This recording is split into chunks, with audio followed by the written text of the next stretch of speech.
नमस्कार। ओम शांति। एक गरीब व्यक्ति ने अपने इकलौते बेटे को बहुत पढ़ा लिखा कर बड़ी तंगी में रहकर अपना पेट काट कर बहुत बड़ा ऑफिसर बनाया। बहुत बड़ा ऑफिसर तो बना दिया। एक दिन उसका मन हुआ कि मैं जाकर देखूं मेरे बेटे के ऑफिस में क्या हैसियत है, क्योंकि वो जानता था वो बहुत बड़ा ऑफिसर बन गया है। बेटा अपने कैबिन में कुर्सी पर बैठा था। पिताजी आए और आकर उस व्यक्ति के कंधे पर हाथ रखा और बोला, बेटा बताओ इस दुनिया में सबसे ज़्यादा ताकतवर व्यक्ति कौन है? उस व्यक्ति ने कहा, उस लड़के ने कहा, पिताजी मेरे से ज़्यादा ताकतवर इस दुनिया में कौन हो सकता है? पिताजी का दिल टूट गया।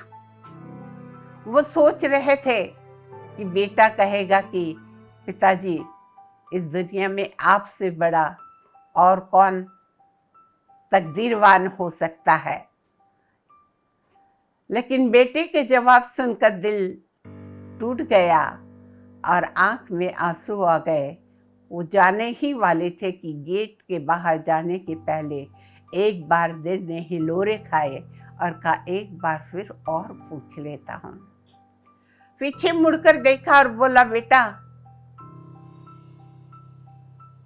सच बताओ इस दुनिया में सबसे ताकतवर कौन है? उसने कहा, पिताजी इस दुनिया में सबसे ताकतवर आप हैं, आपके सिवाय और कौन हो सकता है? पिता को झटका लगा।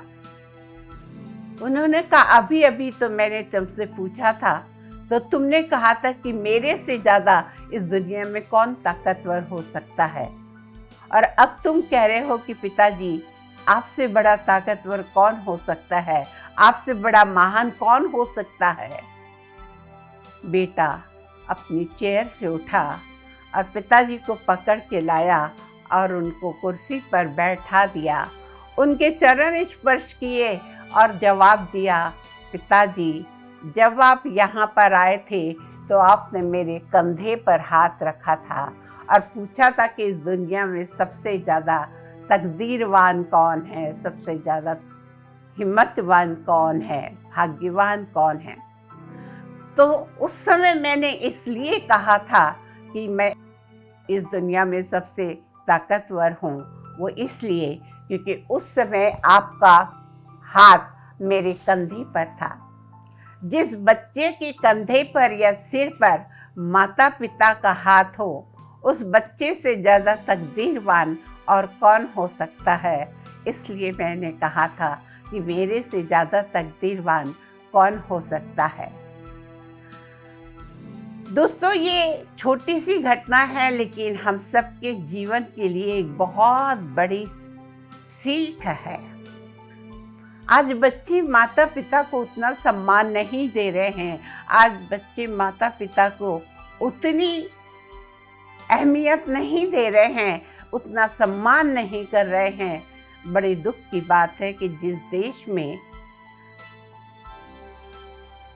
कहीं ना कहीं हर जगह गुरुकुल होते थे, जहां से एक बच्चा संपूर्ण व्यक्तित्व का विकास करके निकलता था, उस देश में आज कई जगह रिटायर्ड होम, बुढ़ा घर, अनाथ आश्रम जैसे बहुत बोर्ड मिल जाएंगे। उसी शहर में बेटा रहता है, उसी शहर के अनाथ आश्रम में उसके माता पिता हैं। हम इतने मन से गरीब कब हो गए? और जितने बूढ़े वहां पे रहते हैं, बुजुर्ग वहां पे रहते हैं, उनसे पूछ लो तुम्हारा बेटा कहाँ रहता। कोई कहेगा अमेरिका में, कहेगा ऑस्ट्रेलिया में, कोई कहेगा इसी शहर में बहुत बड़ा ऑफिसर है, डॉक्टर है, इंजीनियर है, पायलट है। कोई कुछ के बच्चे गरीब नहीं हैं। सब बहुत पैसे वाले हैं। जिन माँ बाप ने बड़ी आशा से पढ़ाया लिखाया, उन्हीं माँ बाप को वो बच्चे आज बोझ लगने लगते हैं। माँ बाप से फ्रीडम चाहते हैं, आज़ादी से हम जीना चाहते हैं, ऐसा कहते हैं। ये हमारी संस्कृति नहीं है। हमारी संस्कृति तो वो थी, एक कमाता था और 10 खाते थे। आज 10 कमाते हैं, 10 का पूरा नहीं होता। कहीं ना कहीं आज हमारी इच्छाएं, कामनाएं बढ़ रही हैं, जो मन को भटका रही है और मन को अशांत भी कर रही है। जितना ज़्यादा पैसा लोगों के पास आते जा रहा है, उतना ज़्यादा टेंशन, तनाव, दबाव, फ्रस्ट्रेशन, डिप्रेशन, यहाँ तक कि कुछ लोग पागल भी हो रहे हैं। और वो कोई गरीब उनमें से कोई नहीं मिलेगा। कारण क्या है? और की चाह, और की भूख, कभी ना मिटने वाली इच्छाएं, कामनाएं इंसान को भटका रही है, अपनों को दूर कर रही है। जब वो दुखी होंगे तो उनके मन से आपके लिए दुआएं तो नहीं निकलेंगी, बद्दुआएं ही निकलेंगी।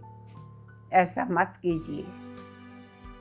जैसे बेटे ने कहा कि पिताजी, जिस बच्चे के कंधे पर माता पिता का हाथ हो, उससे ज़्यादा तकदीरवान कोई नहीं हो सकता। वो भावना आप सब भी पैदा करें। आप सब भी जिनको जानते हैं उनको भी इस बात से कहीं ना कहीं मार्गदर्शन करें और उन्हें बताएं कि माता पिता हमारी सच्ची संपत्ति है। वो झाड़ आज फल नहीं दे रहा, लेकिन छांव तो देता है। आपके बच्चों को संस्कार तो देता है। वो बुजुर्ग हो गए हैं, लेकिन उनको जीवन का अनुभव है और उस अनुभव से वो आपके बच्चों को कहीं ना कहीं अच्छे संस्कार देकर पालते पोसते हैं। समझदार को इशारा काफ़ी होता है। आज के लिए बस इतना ही। नमस्कार। ओम शांति।